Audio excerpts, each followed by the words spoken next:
mga kapatid, sa mga trabaho natin, water refilling station, ano nyo, ang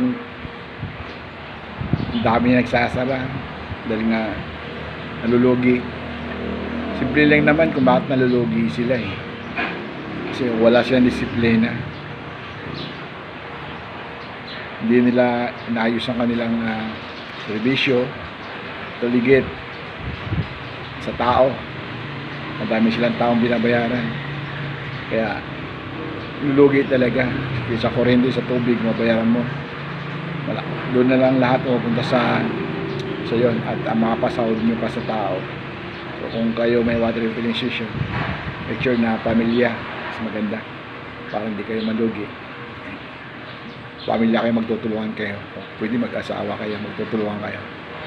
Kailangan tips ko para kumita, sipagan nyo lang, market lang kayo.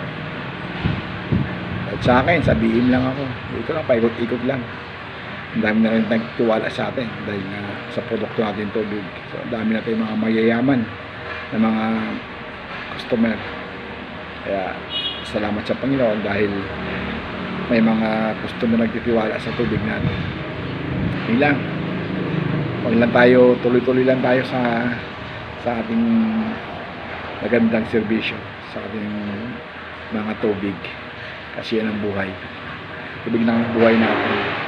Kaya ano lang, laban lang sa buhay. Kahit papagod pa lang yan, ang importante may mga nagtitiwala sa atin, mga customer. Thank you, God bless you to all.